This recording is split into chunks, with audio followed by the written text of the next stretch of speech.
Hello and welcome to the Gene Hales Kitchen. My name is Sandra Valella and I'm the naturopath and herbalist at Gene Hales. Today's recipe was inspired when I was listening to a talk that was made by a colleague of mine who is an expert on the gut microbiota, and he was talking about all the foods that feed this microbiota. So every single ingredient in today's recipe, which is a recipe of red rice, adzuki beans and roast vegetables, there is a reason why each ingredient is included. So what is the microbiota and why is it so important? The microbiota, or the microflora, is the bacteria in our gut. And there are lots of these in our gut. There are more than 10 times the amount of the number of human cells that we have in our body, and they weigh about 1 to 2 kilos. What we know about these good bacteria is that they are important for not only digestion, but they've been shown to be useful for reducing allergy, for the immune system, and some of the newer research is showing that it influences behaviours like anxiety and depression.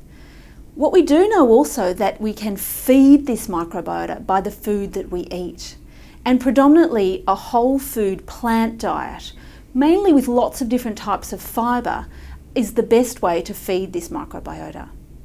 So the foods that tend to feed these microbiota are rich in prebiotics or are prebiotic-like.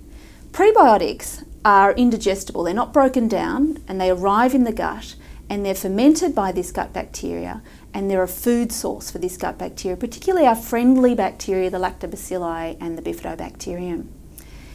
And there are different types of these prebiotics and prebiotic-like food. So, for example, garlic and onion are rich in prebiotic foods, and there are prebiotic-like foods as well.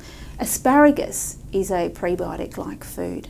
And then there are different types of fibre which can also be useful, particularly one called resistant starch. Now, resistant starch is rich in the adzuki beans, and if you can't get adzuki beans for this recipe, you can also use kidney beans, which are more accessible. Another class of foods are the ones that are very rich in red and blue colours. These are called polyphenols. So you think carrots, you think purple carrots, purple that you find in beetroot, and also red rice and red onion. And there are other foods in here like seeds and nuts, particularly hazelnuts or pecan nuts, which are useful, and the pepitas are also rich in these prebiotic-like foods. This delicious salad is dressed with an Asian-inspired dressing. So it's made with soy sauce or tamari. Tamari is a wheat-free soy sauce, and mirin, which is a Japanese rice vinegar, and a little bit of sesame oil mixed all together in a jar. And dress the salad just before serving because the dressing does get soaked up quite a lot by this salad.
So there you have a delicious salad that is rich in fibre, full of colourful vegetables. It's a complete meal on its own, or you can have it as a side dish with a protein like a bit of chicken or fish on the side.